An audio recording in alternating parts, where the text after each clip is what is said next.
member of the Proud Boys has just been arrested after basically putting out death threats against the newly elected Senator Raphael Warnock of Georgia.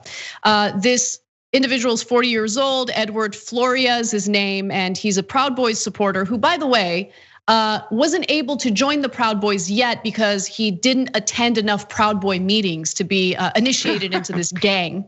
It's so pathetic. Can we just stop for a second?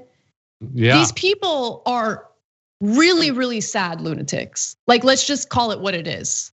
Like, there's something the about masturbation to join a Proud Boy. You can't masturbate for like 2 months or something. That's the thing? Is that true? Yeah, it's something like that. I'm not getting the details right, but there's some sort of, I think there's like an honor system. Yeah, but there is something to like, I think it's something like if you're in the Proud Boys, you can only masturbate like 1 time a month or something. Like, you gotta get that aggression out somehow. Get it out that way. Please do it. Okay, don't let these lunatics tell you to not masturbate. Masturbate all day long. Okay, whatever it takes to get that aggression out. Some Twitter person out there, just clip that, please. Anna Kasparian saying masturbate all day long, and I just want that clean clip for just thank you. It's already done, Nando. You didn't even have to request it. It's already done. I know the internet. Okay, but this is a serious story. So let me get to the details of the arrest and why he was arrested. So as I mentioned, Eduard Florea, he's a Proud Boys supporter who threatened to deploy 3 cars full of armed patriots to Washington last week, and he was charged with stockpiling military-style combat knives and more than 1,000 rifle rounds in his New York home. Now, he was charged with possessing ammunition as a convicted felon. He's not supposed to have these, the ammunition in his home. So he violated the fact that, he shouldn't as a convicted felon, and denied bail after the FBI searched his Queens home and interviewed him about a series of threats about a deadly siege on the US Capitol. Now, it's unclear whether he was part of the riot that took place. That hasn't been reported yet. But he also posted threats, including things like, toward Raphael Warnock. He said this: "Dead men can't pass effing laws. I will fight, so help me God." So this is the kind of stuff, kind of rhetoric that we also saw with the Capitol rioters. And his posts also include statements like this: "The time for peace and civility is over. I will be reaching out to patriots in my area so we can come up with a game plan. It's time to unleash some violence." So let's just be clear about who these people are and what they intend on doing. They engage in violence, they encourage violence. They genuinely think, they're fighting for their country. Like, that's what they've been brainwashed to believe. And remember, we had done like a compilation video, I think it was last year, showing all of these right-wing media pundits calling for a civil war. And that kind of rhetoric does have influence.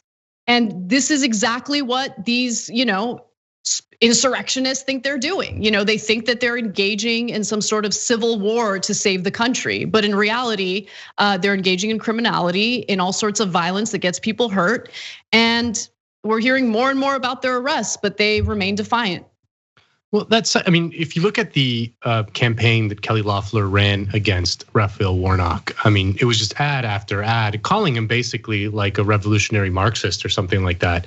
And this is where I think that obviously this guy, should be, this guy should be investigated and all that stuff. But we should, if you have your political leaders, your nation, like a US senator saying that kind of thing in the campaign, you're gonna get people who take it seriously. And if you think that Raphael Warnock is gonna be some sort of terrorist inside the US Senate, certain people are gonna be like, no, we can't have that, and this is where I think that the onus really is on someone like Kelly Loeffler, who's just gonna even though she lost, she's gonna go back to her disgusting mansion because she was the richest senator in America when she was there. So but that's what happens when you have this kind of irresponsible leadership. You're gonna get a certain amount of people who take it seriously, and the only rational response to basically a terrorist, revolutionary insurrectionist in your government is to do something about it, right? So that's like what these people do. I mean, this like if you look back at the campaign that was run in Georgia, I mean, it was bonkers. It was absolutely bonkers, painting these two kind of pretty moderate people, Ossoff and Warnock, as like basically terrorists. And that's what happens. I mean, that's just again, it's the right-wing media grift has had to get crazier and crazier and crazier as things get worse and worse and worse. So yeah, I mean, this is where the effects of that end up, is you get people who are like, no, I need to take up arms against Raphael Warnock. Yeah, I mean, it is interesting that certain rules and regulations that apply to the general public don't apply to people in public office or in positions of power. So for instance, if a public official, if a politician is using defamatory language and you can actually prove malice in court, right? They're actually immune from that because they're serving in their official duty. And like, but if I were to, if I, as someone, as part of the media, decided to do a press conference and I accuse someone of things that they haven't done, if I defame their character and there's actual malice involved, I suffer the consequences of that if the person decides that they want to prosecute or sue me, I should say, if they want to sue me. So I think that this is something that should be, I don't know what the pros and cons of maybe changing the rules would be, but in political ads, they can lie to you as much as they want, and they don't have to abide by false advertising regulations that every other ad has to abide by.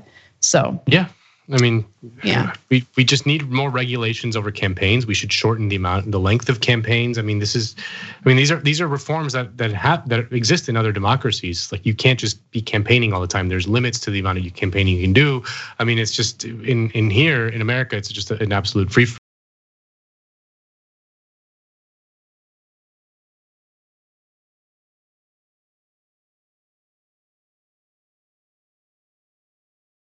Thanks for watching the Young Turks, really appreciate it. Another way to show support is through YouTube memberships.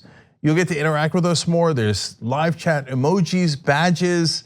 You've got emojis of me, Anna, John, JR. So those are super fun. But you also get playback of our exclusive member-only shows and specials right after they air. So all of that, all you gotta do is click that join button right underneath the video. Thank you.